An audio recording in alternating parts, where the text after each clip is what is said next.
बहुत ही क्रूर गैंग है जो कि ऐसे व्यक्तियों को चिन्हित करता है जो कि नवयुवक है, क्योंकि उनका प्रीमियम कम लगता है और बीमा का क्लेम का पैसा उन्हें ज्यादा मिलता है। उन लोगों को चिन्हित करते हैं, बर्बरता पूर्वक उनका सर फोड़ के उनकी हत्या कर देते हैं और उस हत्या को एक्सीडेंट का रूप दिखाते हुए बाद में क्लेम की राशि को प्राप्त कर लेते हैं। गौर से देखिए इन चेहरों को। इन शातिर मास्टरमाइंड ने किसी की जान लेकर पैसे बनाने की एक ऐसी तरकीब खोज निकाली कि आप सुनकर सन्न रह जाएंगे। उत्तर प्रदेश की संभल पुलिस ने अंतर्राज्यीय बीमा फ्रॉड और सुनियोजित हत्या के एक बड़े मामले का खुलासा कर दिया। इस मामले में 7 लोगों को गिरफ्तार किया गया, जिन्होंने बीमा की भारी रकम हड़पने के उद्देश्य से 2 युवकों की बर्बरता पूर्वक हत्या कर दी थी और साथ ही एक की जान लेने की योजना भी बना रहे थे। मगर इस बीच पुलिस के हाथ कुछ ऐसे सबूत लग गए जिसने पूरा खेल ही पलट दिया। आप भी सुनिए किस तरह अपना शिकार चुनते थे ये गुनहगार और कैसे पुलिस के शिकंजे में आए। अपराध एवं अपराधियों के विरुद्ध प्रभावी कार्रवाई करने के क्रम में जनपद संभल की पुलिस टीम द्वारा निरंतर अंतर्राज्यीय बीमा गिरोह के सदस्यों के विरुद्ध कार्रवाई की जा रही है। इसी के क्रम में आज जनपदीय पुलिस द्वारा एक ऐसे गिरोह का खुलासा किया जा रहा है जिन्होंने बीमा क्लेम की राशि को हड़पने के लिए अभी तक 2 हत्याओं को एक्सीडेंट का रूप दिखाते हुए कारित किया है और एक हत्या की प्लानिंग इनके द्वारा की जा रही थी।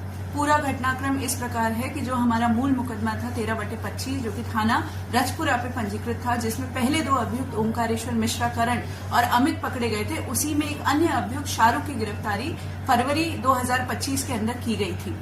जब शाहरुख के पास से हम लोगों ने एक मोबाइल भी बरामद किया था और विवेचना के क्रम में ही जब हम उसके द्वारा उसके पास से जो बरामद मोबाइल था उसके डेटा का अवलोकन कर रहे थे, तो हम लोगों ने एक बहुत अजीब सी चीज पाई कि एक व्यक्ति कमल के साथ जो उनकी व्हाट्सएप चैट्स थी उसमें वो एक अमन नाम के व्यक्ति की पॉलिसी क्लेम के बारे में बात कर रहे थे। अमन की हम लोगों ने जब देखा तो 7 कुल पॉलिसी थी जिनकी जो कि HDFC, Ergo, ICICI, Lombard, SBI, Aditya Birla इत्यादि कंपनियों की थी और जिसकी कुल वैल्यू 2,70,00,000 थी।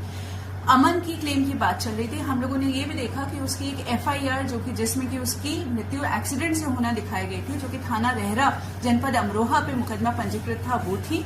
उसके अलावा FR की जो कॉपी थी वो भी थी। क्लेम के डॉक्यूमेंट्स को जब हम लोगों ने गहनता से देखा तो उसके अंदर PM रिपोर्ट और पंचनामा भी संलग्न था और PM रिपोर्ट को जब देखा गया तो अमन के शरीर पे एक्सीडेंट की चोट दिखाने के बावजूद पूरे शरीर पे कहीं पे भी कोई खरोच भी नहीं थी और मात्र सर पे 4 बड़ी इंजरीज थी, जिसमें 2 छोटे 3/5 सेंटीमीटर की बोन डीप इंजरीज थी। हमें इस बात का संदेह हो गया क्योंकि हम बीमा गिरोह पे लगातार काम कर रहे थे कि ये एक एक्सीडेंट ना होकर एक सुनियोजित हत्या हो सकती है।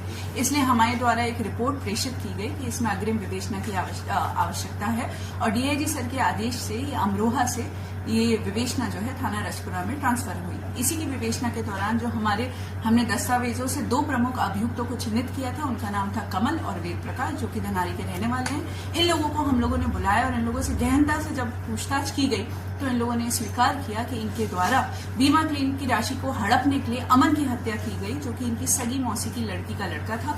इनकी मौसा जी की डेथ हो चुकी थी और मौसी की लड़की की भी डेथ हो चुकी थी।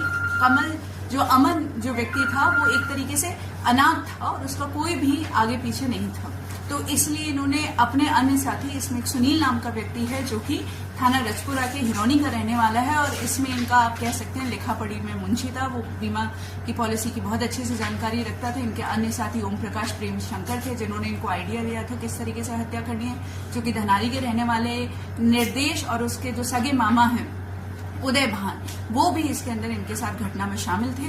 ये लोग सुनियोजित तरीके से पहले इन्होंने इस बच्चे की साथ पॉलिसी कराई 2,70,00,000 की, फिर इससे ये लोग धनारी से लेकर गवां से होते हुए ये लोग रहरा थाना में पहुंचे, जो कि एक सुनसान सा क्षेत्र है, जंगल है वहां पे। उसको अत्यधिक दारू का सेवन कराया, फिर उसके बाद हथौड़े से उसका सर फोड़ के उसकी हत्या कर दी। बाद में खुद ही वादी बन के इन्होंने थाना रहरा पे मुकदमा पंजीकृत कराया और क्लेम की राशि हड़पी, क्योंकि हमें इस बात का अंदेशा हो गया था कि ये इनके द्वारा की गई पहली घटना नहीं हो सकती है। तो इनसे गहनता से और पूछताछ की गई। उन्होंने पूछताछ में फिर से कबूला कि इन्होंने एक अन्य व्यक्ति सलीम, उसी की भी बिल्कुल इस तरीके से हत्या करी थी, जिसकी हत्या में एक बाबू नाम का शख्स भी शामिल था। सलीम भी इसी तरीके से नवयुवक था, जवान था, उसके भी पहले हथौड़े से सर फोड़ के थाना रहरा क्षेत्र में ही हत्या की गई और उसके ऊपर गाड़ी चढ़ा दी गई, ये दिखाने के लिए कि उसकी जो मृत्यु है वो भी एक्सीडेंट में हुई है। सलीम की मृत्यु से ये लोग 78 लाख रुपए का क्लेम ऑलरेडी पा चुके थे। इसकी अमन की मृत्यु के बाद अभी तक ये 20 लाख रुपए का क्लेम पा चुके थे। इन लोगों की साजिश के तहत ये लोग जो ओम प्रकाश है उनके सगे जीजा रमेश की भी हत्या करने वाले थे, उसके नाम पे ये लोग 4 पॉलिसी अभी तक करा चुके थे। एक बहुत ही क्रूर गैंग है जो कि ऐसे व्यक्तियों को चिन्हित करता है जो कि नवयुवक है, क्योंकि उनका प्रीमियम कम लगता है और बीमा का क्लेम का पैसा उन्हें ज्यादा मिलता है।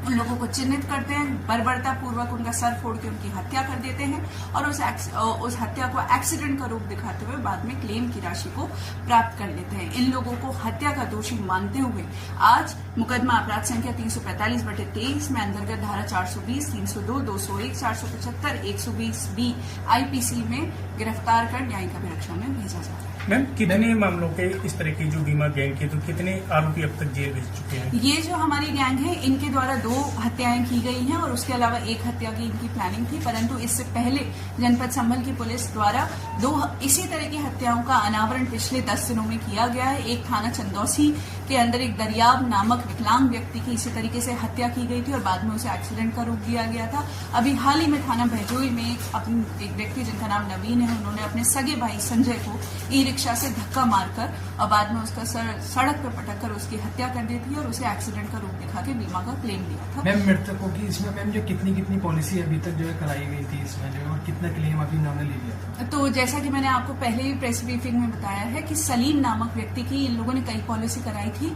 उनका एक मणिपाल का 50 लाख रुपए नहीं आया था, उसके बावजूद उनके पास अभी तक 78 लाख रुपए आ चुके थे।